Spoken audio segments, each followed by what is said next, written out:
Welcome to One Old Man's Opinion, Episode 9. I'm the old man. Today I think I'll talk about the shutdown and maybe intermittent fasting. That'd be a good second subject.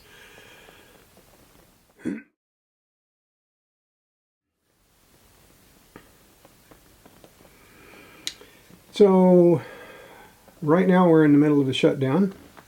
It's Sunday, so it doesn't matter which way it went. They never open on Sunday anyway, mostly. The thing about it is, we don't know which way it's going to go. Whether it's going to last a long time or whether it's going to be a quick surrender by somebody. Hopefully, the quick surrender, if there is one, will be on the part of the Democrats. I'll be happy to tell you why. Our friend, what is his name, in charge of the Senate on the Democrat side, to pick out my teleprompter here, is wanting to spend $1.5 trillion. $1.5 trillion. Oh my goodness, $1.5 trillion. I wonder if I can make that fit on here. That's, 1.5. Oh, that's not good.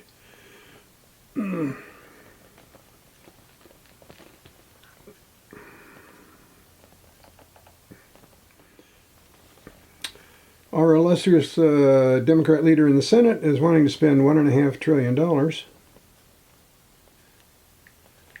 1500, 1500, a million and a half, $1.5 billion, $1.5 trillion. Woof, mercy gracious, that is a big number, honey pie. And so that's borrowed money too, by the way. That's not money we have. And there are like 350 million people in the United States, more or less. If I get my numbers a little bit off, it doesn't matter. The principle still applies.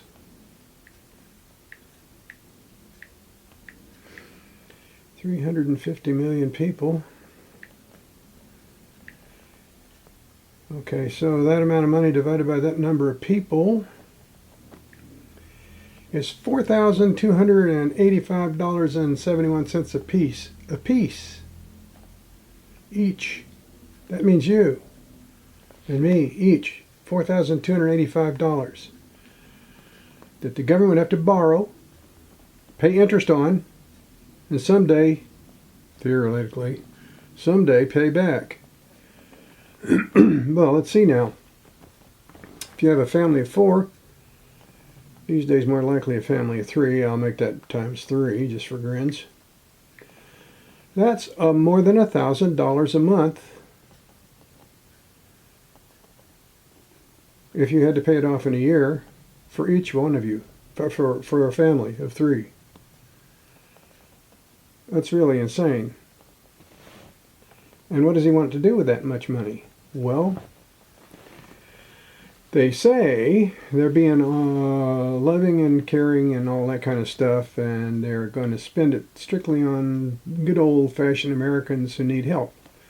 But that's crock. They're going to spend it on mostly illegal aliens and things we don't want, things we voted not to have, things we voted against.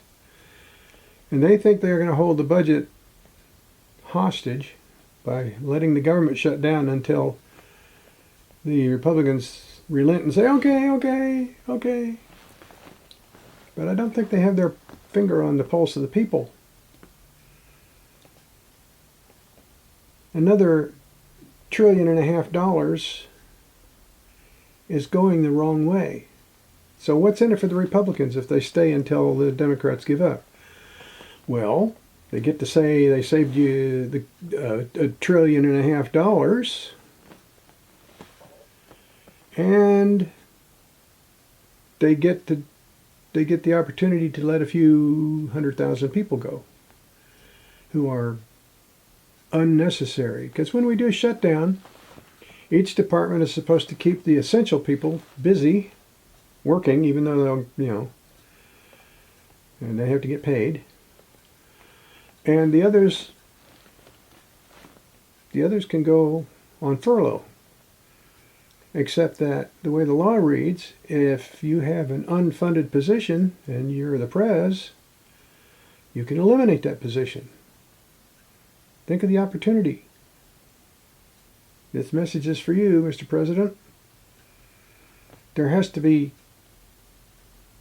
at least 300,000, let's just say 250,000, that's a nice round number, 250,000, 250,000 jobs that are just sit at a desk and fly the desk and don't do anything useful jobs in the federal government that you can cut. And think of the money that goes along with that. You not only get to save $1.5 trillion one time, but you get to save more than $100,000 apiece for each of those 250,000 folks. Because after you pay for their retirement and their medical benefits and their salary, of course, and then the building they work in and the equipment they work with and you're looking at, I don't know, somewhere we're north of 100,000. Let's say 100,000 because it's a nice easy number to play with. And we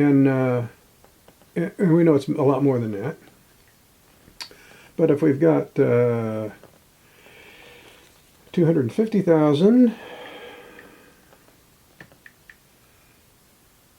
employees that we could get rid of, fire, let go, lay off, say goodbye, times $100,000 a piece per year, that's $25 billion saved. Ka-chung. That's a bunch. And it's every year. Every year going forward. Now, it could be that the Republicans are saying, but wait a minute, that's 300,000 people who'll never vote for us again. Now, let me just wake you up a little bit, all you Republicans who are having that thought. That's 250,000 people who would probably never vote for you anyway. They're federal government employees. They're infested with left-wing thinking. Easily 70% of them. So, what does that come out to? If 250,000, 70% of those hate you, then the ones you're only actually likely to lose is the 30%, or 75,000 of them, who might have voted for you someday, but have now decided they hate you forever, okay? The trick, the winner, though, the real deal is, the positive net positive gain is the people at large would really approve of this. They would love it that you found another way to get rid of another $25 billion every year going forward. So you'd pick up a lot more than 75,000 votes. It's a net gain. You can't lose. Tell the Democrats to go fly a kite. And if they give up faster than you can move and get rid of all those fine people, well, okay, there's still a political advantage. You still made them look bad, as if they didn't look bad enough, but you still made them look bad. And you win. You can't lose unless you mismanage this. And the only way you can mismanage is to give up and let them spend that $1.5 trillion. That's the old man's opinion on that.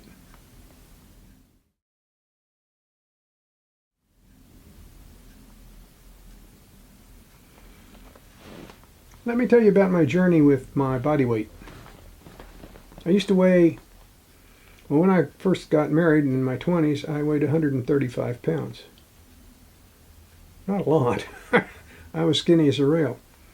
And I very slowly put on weight until somewhere in my 50s, I realized done gone a little bit too far.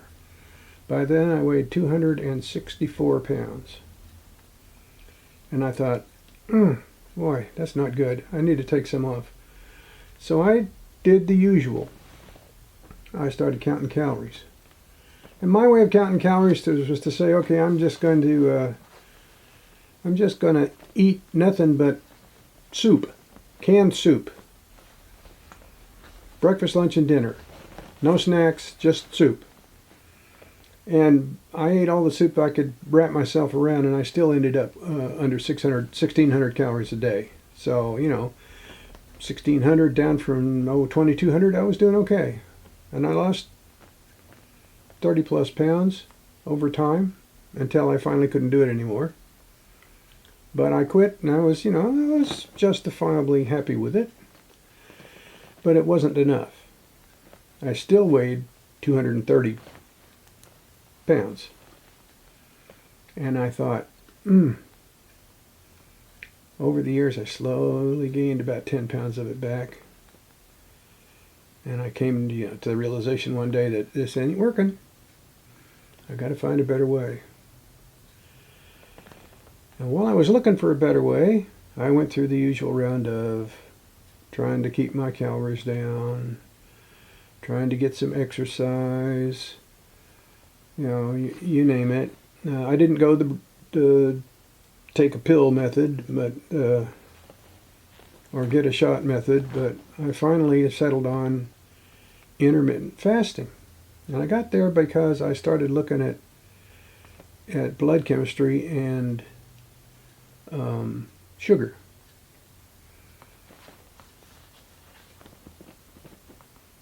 And I thought, well, there's a lot of diabetes in my family, both kinds, type 1 and type 2.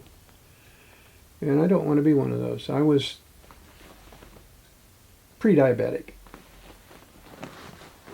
So I thought, well, shoot, I'll just try this intermittent fasting thing.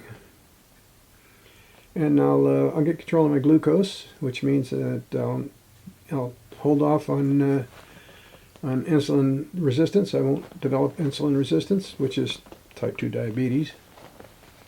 And we'll see how this flies. So I started out just by killing off my my midnight snacks, because I was pretty steady midnight snacker. I'm a stay up late kind of person anyway, and so I'd always have some little nibble before I went to bed, and altogether too often it was more than a nibble. So got rid of that, and things worked a little bit better. And I got rid of my early morning snacks, nothing before breakfast. And then I thought, okay, here's where we go. Here's where I take control of my blood sugar. And the whole purpose of this is that when the body burns glucose for energy, converting it into a molecule called ATP through a process called oxidative phosphorylation, I think. Anyway, I got pretty close. And it selects out glucose first. So it selects out carbohydrates first and breaks them down into glucose and sometimes fructose, but fructose is another story.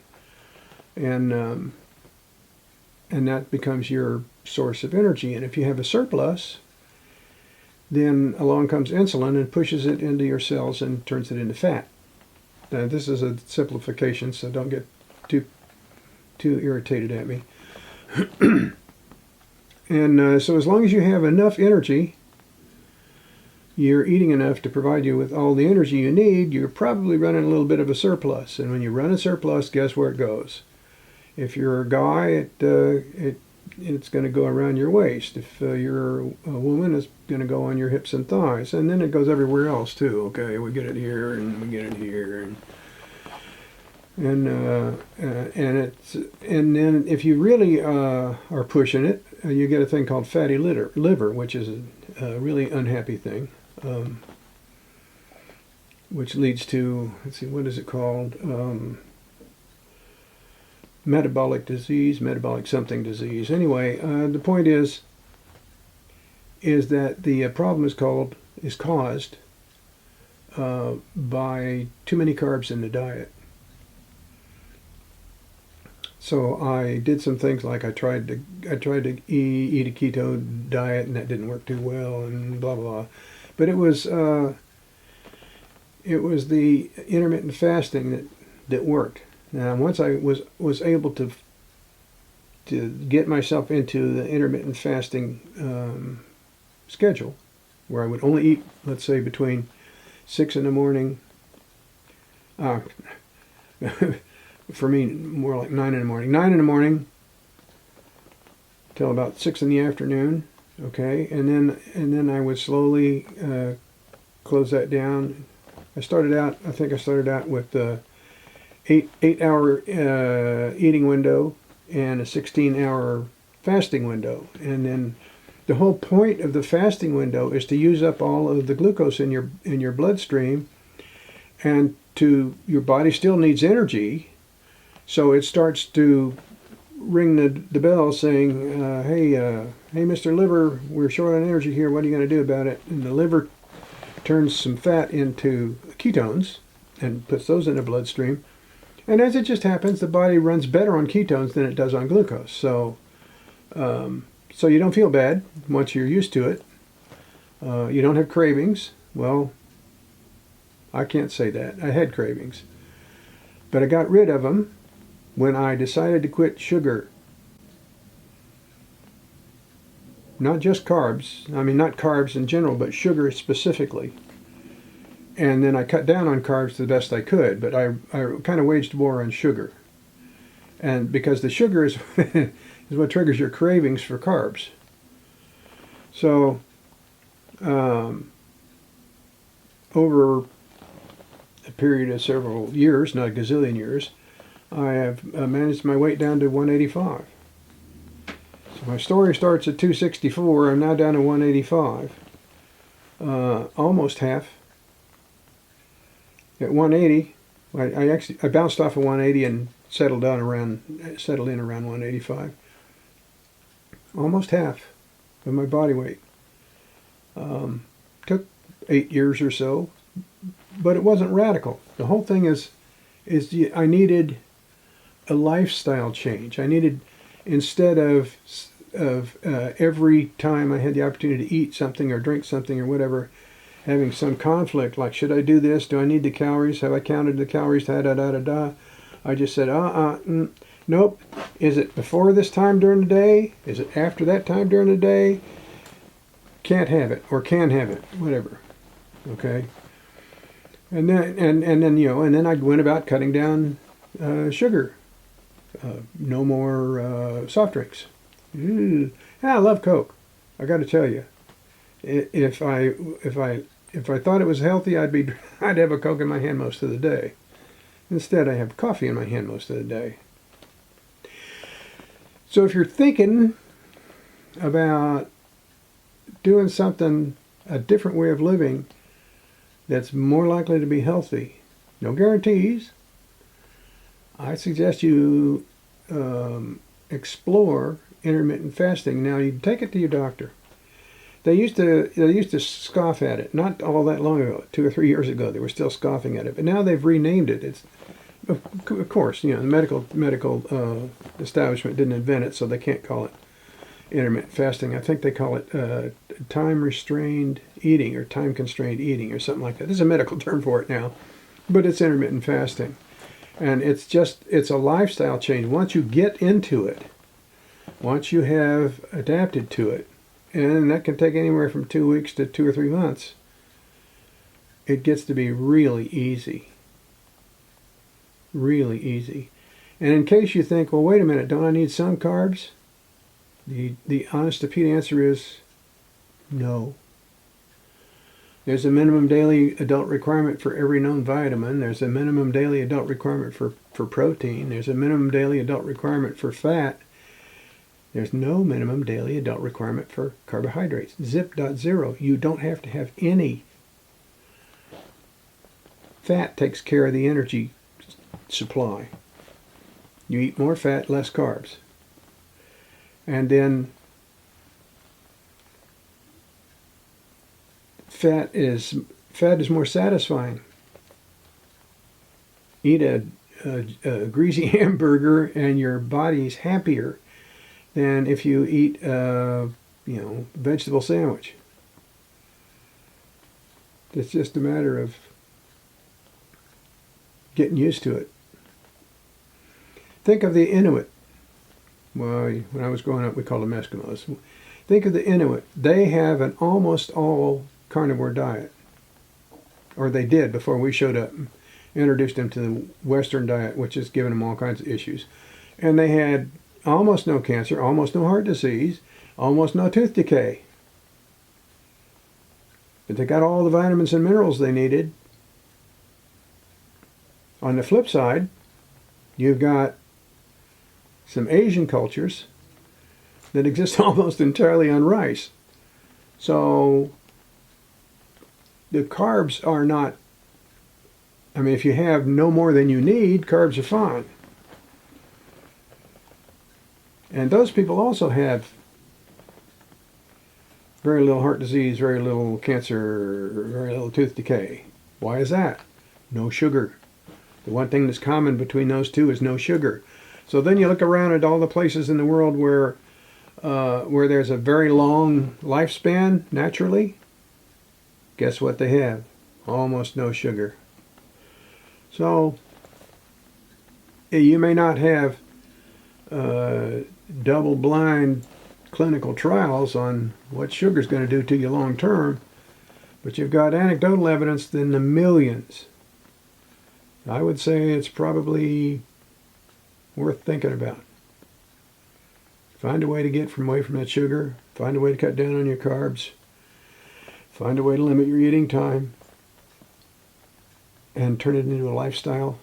Don't plan to do it until I lose 15 pounds. Plan to do it from now until you breathe your last. And I think you'll probably breathe longer. That's one old man's opinion for today. I appreciate your time. Thanks for watching. I haven't been saying it lately, but please like and subscribe. And if you can, share this with your enemies. Give them a reason to text you back saying, "Why did you do me that for?" Have a little fun. Travel with God.